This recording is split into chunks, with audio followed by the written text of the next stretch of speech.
front of me because, again, never prepared for anything. Let me find it real quick. The card looks pretty nice. And I think I'm excited. Like I said, I'm excited. But the main topic that I wanted to talk about today is the mystery opponent that we might be getting for Seth Rollins. So, if you don't know, Riddle is out with an injury. According to Fightful, it is a worked injury. It is not real. Apparently, according to Fightful Select, the Seth Rollins versus Riddle match has been moved to Clash at the Castle. This was apparently a Triple H decision, and I'm assuming this isn't reported or anything, but they're doing this to build more towards that match, which is great. I am very excited for this match when it happens. So now we're in a situation. Seth Rollins does not have a match on the card. It is reported that he is in Nashville. He's at a tryout this morning, and the question is he going to have a match? And if he's going to have a match, who is it going to be against? So, I think the thing is, I think Seth Rollins needs to be on SummerSlam. I think he is one of the biggest guys. He needs to have a match. That's first thing needs to happen. Now let's go into who he's going to face, because this is where things get interesting. Obviously, Triple H is now head of creative, and we could see a new face, or a returning face, I guess is what we would say. So let's talk about who it could be, because a lot of Twitter, a lot of things I've seen, and who I personally think it's going to be, is I think it's going to be Johnny Gargano. And I'll tell you why. I think Triple H is that guy who I think a lot of the current talent, and a lot of the talent that have left WWE, not necessarily talent that's signed with AEW, right? We'll get into this a little later, but I don't think, we're going to see an Adam Cole jump ship to AEW, or to WWE rather. But a guy like Johnny Gargano, he hasn't signed anywhere else. So I think there is an opportunity for him to transition back to WWE. That's very possible. So I think that's what a lot of people are thinking. And I think that's one of the biggest contender, I guess, to say, for Seth's opponent. It would, I would love to see it. It'd be a great match. Other people, potentially, is Bray Wyatt is another one. People are thinking of Bray Wyatt, which I could see. They do have history. Maybe he gets put in maybe the main event gets turned into a triple threat. I personally don't think that's going to happen, just because I don't think it would make sense, especially, we'll get into that the Money in the Bank situation a little later, because I have thoughts on that, but I don't think it would really work. So going on to this, one of the points that I had was Seth Rollins' tweet. He put out a very heartfelt tweet saying, if you bought a ticket to SummerSlam to see me perform, I'm sorry I let you down. I've been working super hard towards performing for you guys at SummerSlam. Very nice, very heartfelt tweet. I think that is something that is going to play into what we see tonight on SmackDown and going into tomorrow night at SummerSlam. I think tonight, maybe we get Seth coming out and being like, I've earned this. I've gone out here and fought, and I deserve a match on SummerSlam. And, maybe we get some Triple H interaction. Speaking of Triple H responded to this saying, quote, he quote tweeted him, and he said, I hear you. So, again, maybe we get some play into that, which is always exciting. So, let's talk about SummerSlam as a whole, real quick. Let's pull up the card here. So, matches in order of the Wikipedia article. Logan Paul versus The Miz is the first match that is on the list. I'm excited for this match. Honestly, I feel like, as much as I don't like Logan Paul as a YouTuber, or I don't really like him, but he has shown a lot of promise in WWE, and I will say that he looks like he's having a good time, and it looks like he's enjoying it, which is good. You know, I think Logan Paul wins this. I think Ciampa turns on the Miz because that is just the worst storyline. Having Ciampa with the Miz, what is the point of any of that? But Logan Paul wins that. Liv Morgan versus Ronda Rousey. This is probably the most predictable match on the card. Liv Morgan is winning. I mean, she just is. Um, Bobby Lashley versus Theory for the U.S. Championship. I think Lashley wins this. Um, and I think this sets up what I will talk about when we get to the main event. Pat McAfee versus Happy Corbin in a singles match. Pat McAfee wins. I think that's pretty cut and dry. Always love to see Pat McAfee in the ring. He's actually really good. The new one that was added on Monday on Raw was the Mysterios versus Judgment Day, a no disqualification tag team match. This is interesting because, as we know, Edge is planning a return at some point, and obviously that's another one who might face Seth. Maybe we get a Seth Rollins Edge rematch, which I would be okay. I would be okay with, obviously, because they're very good performers. But maybe that's something that we look into. Is Edge comes back and faces Seth, or he comes back in this match, which I think is more likely for what I would assume they're going with out of this, which is Judgment Day. Maybe Finn Balor versus Edge at Clash of the Castle, which I assume is going to be the match. But I'm sure this will be good. I think the Judgment Day wins. Maybe we get the Dom turn, but I doubt it. There, so that'll be good. I think Judgment Day wins it easily. They need it. They need validation on the main card as a tag team, as a unit. The Usos versus the Street Profits for the Universal or the undisputed WWE Tag Team Championships, with Jeff Jarrett as the special guest referee. Okay, I'm just gonna say something. Why? Why? Um, why? Anyways, I could go on a whole tangent about why that doesn't make any sense. Um, the Usos are winning this match, 100%. Um, I don't personally. If it was me, I'd want the Street Profits to win because I think they're on the run of their lives right now. I think like Street Profits are so incredibly over, especially in front of the live audience, that I think they should win. I don't think they will win, but that's just me. Um, Hopefully we don't get a Montez or a Street Profits breakup because that is just the dumbest idea. But that's just me. Jeff Jarrett will be shenanigans, but yeah. Bianca Belair versus Becky Lynch for the Raw Women's Championship. I think. Okay, I'll tell you who I want to win this match and why I think that. I think Becky Lynch should win this match. I don't think she will. I think Bianca will retain. I will say Bianca retains.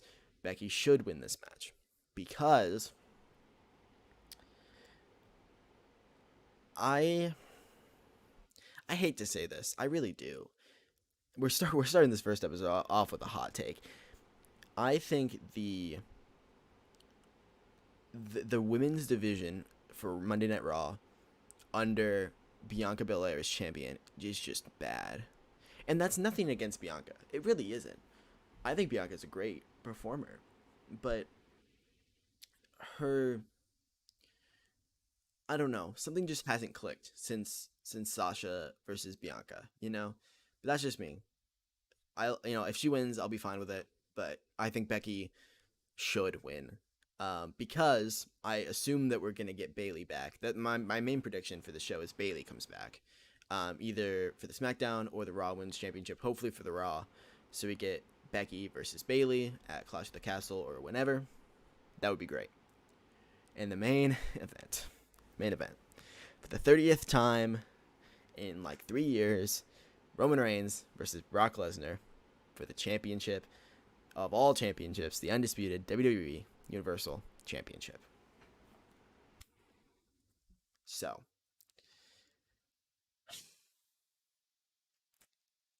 I don't know. I really don't know what they're gonna do with this match because here's the thing. Obviously, Brock Lesnar walked out when Vince announced that he was retiring. He came back, and that kind of proves to me a couple things. One, I don't think I do not believe he was ever intended to win this match under Vince McMahon creative. I don't think he was ever going to win this match. I think Vince McMahon was fully in on Roman Reigns, all in Roman Reigns. Roman Reigns going to be the guy for the next 17 years under Vince McMahon. Here's my issue. I was going into this match thinking that Brock Lesnar was going to win. But now seeing that Brock is firmly a Vince McMahon guy, I worry that if he wins, he's just gonna go phone it in like he did that first Universal Championship run. He's just not gonna show up and just wrestle like Roman does right now, you know? Um so hear me out. Cause we got Theory. He's got the money in the bank. This is what I was talking about, man. I think Theory's gonna cash in. And I think he's gonna win. I think Theory is going to leave SummerSlam as the undisputed WWE Universal Champion. And here's why. I don't think he's going to keep it for long. I think I am under the belief I'm not someone who hates. I don't hate Theory. I really don't hate him. I think his character is not great, but that's not his fault, right? It's all about how he's being presented. I think Raw was a very good indication of what Vince had planned for him because Monday Night Raw was a Vince show. It was the last show Vince wrote, and Theory was all over the first hour of it. So I think if Vince McMahon wrote SummerSlam, if he is writing SummerSlam or did write it, I think Theory wins. And I think they might stick to that because this stuff is just getting old. If Roman wins, who is he going to face? Like, I know there was a report that the plan was Roman Reigns versus Drew McIntyre at Clash of the Castle. But, man, I think everyone is just getting tired of him. And I know that people wouldn't want to see Theory as champion. You can just pass it to Seth or whoever afterwards. But we need to get this belt off Roman. And I'm sorry. I don't care how it gets done. But that's just me. I think Roman might win this match. He's probably going to win. He's probably going to retain. He's probably going to go in the Clash of the Castle as champion. But if I was booking it, I would want Theory to win just so we have something different going into it. Maybe have him lose the belt on Monday. Whatever. Yeah. Just me. So, yeah, there's the SummerSlam card. Obviously, we have Seth Rollins' match versus whoever. If that is a thing that happens, obviously, we don't know if that's confirmed. We don't know if that is actually what happens, obviously, you know. We could have a change happen, you know. Um but yeah.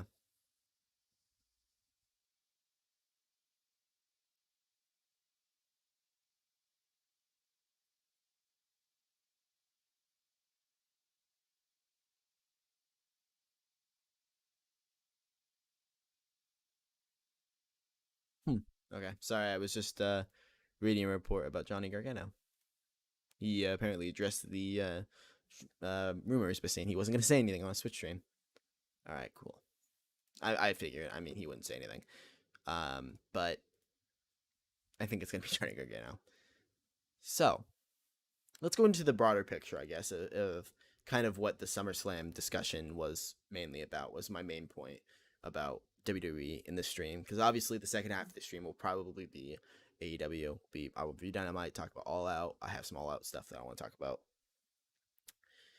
I guess the question that I have is one of the questions I wrote down was, what will WWE look like after SummerSlam? What will the company look like? And less about the company, more about creative. What will the creative process look like? Here's my thought of what I would do. Monday night on Raw, I would have a draft. I have a new draft on Monday and just do it again. Just wipe it and do it again. Obviously, that's not gonna happen. You know, it's not gonna happen like that. Um, there's too many things that you have to deal with to do it like that. Obviously, you know. But what I think could happen, I think will happen, is we're gonna see some people get massive gimmick changes, massive character changes. I think we're gonna see guys like Shinsuke and guys like AJ and guys who worked NXT takeovers, and not even like just like favoritism towards takeover people, but I think like people who Triple H knows can be reliable be on TV every single week. I think we're gonna see AJ wrestling more, Shinsuke wrestling more. I think we're gonna see Seth wrestling more. I think we're just gonna get the quality of the wrestling is going to go up. That's gonna be the first thing you're gonna notice. I think is the quality of the wrestling is going to be better. Do I think storylines will be better? Yes, but obviously that takes more time, right? You're gonna build into those stories, but I think quality of wrestling is gonna be the first thing you're gonna see. Maybe then production changes. Maybe then storyline changes, right? And then I wrote down what's next for the world titles. Um, Here's my thought. I think the world titles being together is honestly the thing that like killed WWE for like the last couple months. It's such a handicap, and I think it needs to split. I think there needs to be on Monday or whenever, just say, hey, this is the Universal Championship. This is gonna be on SmackDown, WWE Championship on Raw, whatever, and keep it that way because one championship for two shows is just bad, like for two shows that are supposed to be separate from each other, and that's another thing too. We have to have them separate from each other. If you're going to have two championships, one on each brand, you have to have them separate, not together. That's just me. It's my thought. Anyways, let's move on to. I'm gonna try to get through. I have a lot of stuff written down, so I'm gonna try to get through everything in at least an. I was. Oh gosh. Don't mind that. I was hoping to get through everything in under an hour. That's probably not gonna happen, but especially with the Dynamite review. But yeah, let's move on to the next thing here. I want to get through the old news, so to speak, the old stuff first. So let's talk about Dynamite. Fight for the Fallen happened on Wednesday, and I'll start with my overview of the show as a whole. I thought it was excellent. I thought it was incredible. I thought it was. I was writing notes on my script during the show on Wednesday, and I thought it was just great. I thought the stuff was amazing. It was obviously we'll get into more detail. I'll go through each kind of section of the show. I thought it showed that AEW grown talent can succeed. So let's start with the first match. Roosh versus Jon Moxley for the AEW Interim World Championship. I said it was a great match. I mean, it was just fun. I love Roosh. I love Jon Moxley. I think their chemistry really worked together. They're both kind of aggressive guys. I think the matches worked. I mean, I thought it was great. And obviously the after match story is 2 weeks from now at Quake at the Lake in Minneapolis, Minnesota. Which I really wish I could go to that show. It's close, but I can't go because I'm going all out. But we'll get into that later. Um, Chris Jericho is going to face Jon Moxley for the AEW Interim World Championship. Real excited for that match. Really excited. However, when is this stuff with the JS and Blackpool Combat Club going to end? I swear this storyline's been going on forever, man. Like, I don't hate it. I really don't. But, man, it's been going on for so long. I feel like, and I kind of mentioned this, so I guess I'll talk about it now. My vision for All Out is going to be not Jon Moxley, Bryan Danielson versus Chris Jericho was going to be the last match of this feud, which I hope it is because, God, this has not been short. It's been very long. But, I'm always cool for a Jericho match. I love Jericho. And I love Mox, and I think they're going to kill each other. And then we got the Trios belt announcement. There are officially AEW Trios belts, and I am so excited. And I think we're getting Kenny back because, man, they set that up too later. We're going to do that. They set up Kenny coming back, and I'm very excited about that. Trios belts are something that I think AEW has just been missing.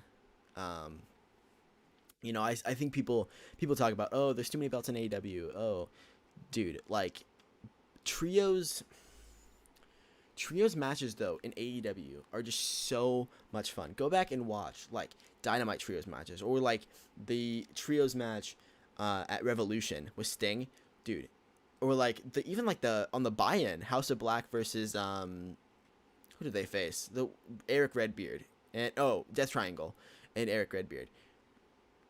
Trios just works. It really works in AEW. The way that they do it just works. Trios belts are great. I think it's gonna be great. Very excited for that.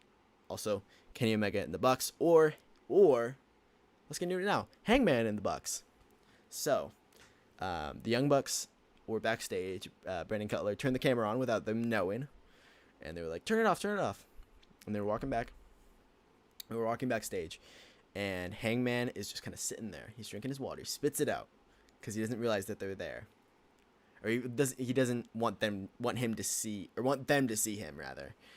And the Bucks act all surprised and they're like happy birthday, man. And he's like, thanks. And they start talking to him about like, hey, I wanted to talk to you for a while, I think we could just fix everything. And then the Dark Order comes in and just like, yeah, what's up, man? Happy birthday, man. Let's go celebrate, man. And like, we're gonna be a trio in this trios tournament, man. And the Bucks just walk away. This is AEW storytelling at its finest. I absolutely love the way that they tell stories in All Elite Wrestling. It works so well. It's the subtle stuff that matters, and I think that is something WWE is missing, right? It's just missing it. Like the subtle storylines just work so well. Love it. Can't wait for that. Also, the Undisputed Elite are back next week. So Adam Cole's going to be back. And Bobby Fish and Kyle O'Reilly are back. So that'll be exciting. Maybe we get a Kenny tease. I think we will. But yeah, that's very exciting. Also, AEW will debut in Canada, in Toronto, Canada, in October. Very exciting stuff. Let's see. Let's go on to whatever happened next. Oh, Ricky Starks, Hook, all of that. Okay. This was incredible. So, Ricky Starks faced Danhausen in an FTW match, an open challenge. Danhausen gets, destroyed. He gets more combat in though, which I liked. So, Ricky Starks beats him, gets on the mic and is like, I still got left in me. I still got more left in me, and this is for real this time. And the pop for when Hook came out. I'm a mark for Hook. I love Hook. He is, the way that they have presented him is just so great, and you could tell the crowd was so into it because like I feel like everyone knew it was gonna happen, but I didn't think anyone knew it was gonna happen. Now I thought I had it planned for All Out. I was like, it's gonna happen All Out, right? Like Hook versus Ricky Starks would be a great All Out match. They did it right now. I was like, all right, and Hook beats Ricky Starks to become the FTW champion. Great stuff. I loved it so much. And then Ricky Starks got on the mic and cut the most babyface promo I've ever seen, and it was so good. And then Powerhouse Hobbs. I did not see this coming. At all. Powerhouse Hobbs he clobbered him, bro. Clobbered him. And Powerhouse Hobbs is now heel, and I'm assuming Ricky Starks is babyface. I loved it. I was legit like shocked. I was like, there's no way. So, what's next for Ricky Starks? Obviously, I think we're going to get the Powerhouse Hobbs Ricky feud. That'll probably be the all-out match. It's Powerhouse Hobbs versus Ricky Starks or Quake at the Lake or whatever. I would assume this is pretty much going to be a short feud. I think Ricky Starks is going to either go for the TNT title or the world title, and I don't care. Both very excited. I want Ricky Starks to get pushed to the moon. He's great. Fantastic. Probably my favorite wrestler. right now. Tony Nese and Swerve Strickland, or Tony Nese and Mark Sterling versus Swerve Strickland in a handicap match. It was fun. I liked it. I don't know. I mean, it was good. I liked it. And then afterwards, so Swerve Strickland beats them by pinning Mark Sterling. And then, this is a surprise, Josh Woods attacks Keith Lee in the back. And now I assume Josh Woods and Tony Nese are a tag team, which are probably going to be the first challengers for the AEW tag team titles, which I'm very excited about. That sounds very, very good. Then let's talk about the women's title match. I'm not going to try to pronounce her name. I'm sorry. It was a Thunder Rosa match versus a great talent from I think it's Total Japan Pro Wrestling. I think. I don't want to be wrong, but I think. And it was good. I've seen people talk about it. It was not as good as the match on Dark. Go watch it on YouTube. That match is so good. It's not as good as that, but it was good. I enjoyed it. Obviously, it seemed like something was off, but not like terribly off. You know, like it was fine. I think people overreact, but that's just me. You know, that is just me. Never people overreacting on social media. what a crazy idea. Who would ever do that? Right? Like that would never happen ever. I cracked myself up. And the main event. This was surprising. Bryan Danielson returned. This is they advertised this as his comeback match against Daniel Garcia, and he lost. This was I love this booking. I think this makes Daniel Garcia look so good, especially coming out of ROH match against Wheeler Yuta. This made him look great. So the match, Bryan Danielson's selling of his head was so good. He just like kept falling to the ground when Daniel Garcia would try to do anything, and Daniel Garcia was just beating his head in, and Danielson was just falling to the ground. It really reminded me of Brock Lesnar versus Daniel Bryan, Survivor Series 2018. Really gave me like those kind of vibes. Just like he was just selling like crazy. It was so good. I was legit scared. I was like, this man is not injured. You cannot be injured. But I'm sure he's okay. It was just really good selling. And the finish came when Bryan Danielson was trying to get back in the ring after getting dumped out. And Jake Hager grabbed his leg from underneath the apron. And Daniel Garcia hit the sharpshooter and cranked it back. And Danielson passed out. He passed out. It was very surprising. Especially since they marketed this match as his comeback. I feel like everyone thought that Danielson was going to win. But no. So that was very surprising. Overall, I thought this show was incredible. It was great. Also, we haven't touched on the Jungle Boy stuff. Yes, Jungle Boy kind of promo. It was great promo against Christian Cage. Did I miss anything else? What did I miss? I don't think I missed anything. Yeah. So yeah, it was a very good episode of Dynamite. One of the best. I love that they're getting back into the Elite storyline. I love the Elite storyline. I feel like AEW is at its best when the Elite is involved. I'm sorry, it's just a fact. They're just the best. Just saying. Get mad at me all you want, Marks. Sorry, I'm a Mark. What am I saying? But yeah, it was 4.5 out of 5. That's what I thought. Not like it was missing something. I just, it was great. It was very entertaining. So, let's talk about All Out. September 4th in Chicago, Illinois. All Out. Let's talk about what it's going to look like. What I think it's going to look like, at least. Because I'm very excited for All Out. Let me fix this quick. I'm very excited. I will be there. I'll be All Out. It'll be fun. So what will the All Out card look like? I guess is the question that I had for this final segment for today. So CM Punk is the main question. I think that a lot of people want to answer. Will CM Punk be at the show? I think yes. I think he will return at All Out. I would assume. I don't think he'll be back before then. I mean, maybe, but I doubt it. Um, with the way that like broken foot injury kind of he described it, I don't think he'll be back before All Out. I think he will return. I would assume the match for the world title match would probably be. Oh, I don't know. I really don't. I don't know. Maybe I'm not sure. I'll have to think about that for a bit. Maybe like Chris or no, because Chris is already going for it. I don't know. Beats me. But yeah, I'm sure there'll be a match. I'm sure if CM Punk's not back. Maybe Kenny Omega versus John Moxley. Maybe.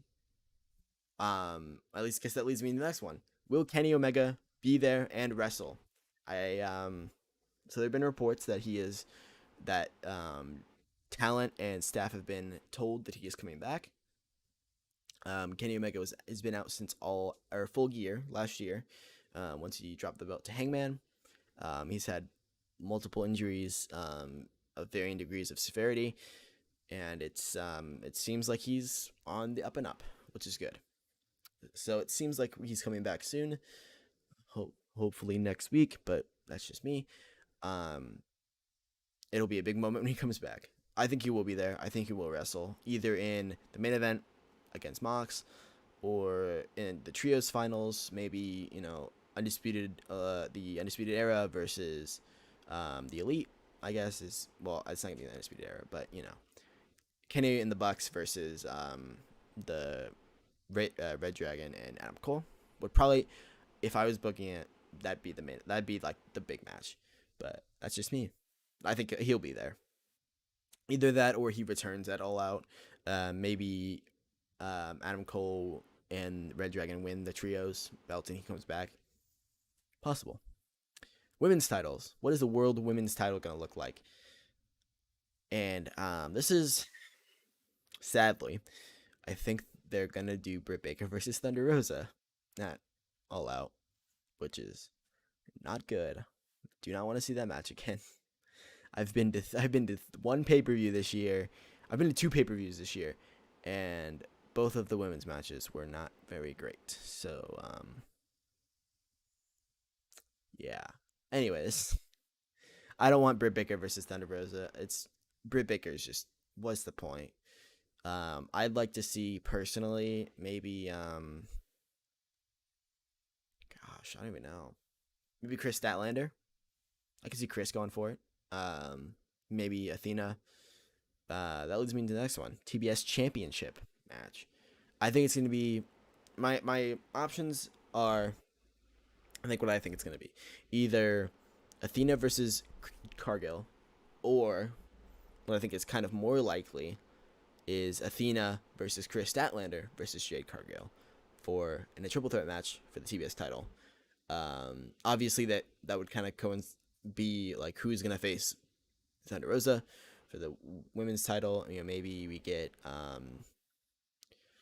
throwing this out there, maybe Sasha Banks, but obviously see how that goes. But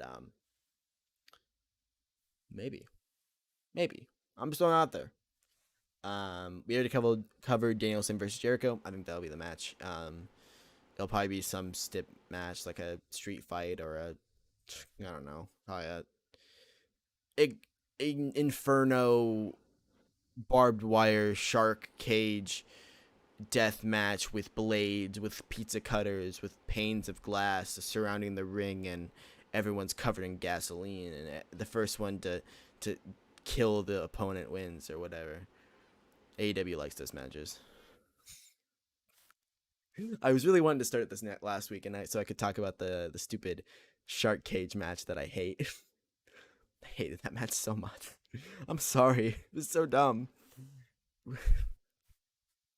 I really didn't want to talk about it today. I was like, I'm gonna go this whole podcast without talking about that stupid shark cage match, but guess not. It was dumb. It was real dumb. I'd like to see a star rating for it. It's probably negative. Anyways, it'll probably be like a street fight or something. Or maybe like Kingston versus Danielson versus Jericho in a triple threat match or something. I don't know, but as far as tag team titles go, I think it's gonna be FTR versus Swerve in Our Glory. That's what it is, right? So Swerve in Our Glory, yeah. I think FTR is gonna win the belts there. Trios finals again, like I said, Undisputed Elite versus the Bucks and Kenny, or Bucks and Hangman. Depending on how that goes. I think that's everything, right? What other titles are there? TNT title, right? Ricky Starks versus Wardlow. Ricky Starks wins. That's just me. Hulk has a match probably too against I don't know. I don't know who's from Chicago. Colt Cabana maybe. No, Colt Cabana wouldn't be there. Hey, I want Colt Cabana versus CM Punk, but that could never happen. That's just me though. But yeah, I think that's everything. It's every title. Tag team, women's, TBS, TNT. Oh, the All Atlantic title. What is that gonna be? I don't know. Pac versus. Ooh, Pac versus Andrade would be good. Maybe Andrade. That would be good. I'd like to see Andrade get some gold. Man, Andrade just needs something, you know. But yeah, that's everything. I think that's everything for everything for everything. 40 minutes we did this today. That's crazy. Um, yeah. So yeah, I don't know. I'm very bad at this, but yeah, that's everything I want to talk about today. So I glad I hope you enjoyed my commentary on things. We kind of got this quick today, but I'll try to take some more time going in next week, same time. So yeah, or Thursday at 1 o'clock next week. Hopefully, if my car doesn't break down again. That was really frustrating. So I guess we're gonna do this about why I couldn't do this yesterday. So I was at the hospital, not for me, but I drove there, and I was sitting in the car waiting, and tried to turn the car back on, and it started clicking, just click click click click click. So the battery was dead. So yeah, that was fun. I was out until like 3 o'clock getting that fixed. But yeah, so yeah, hope you guys have a good day.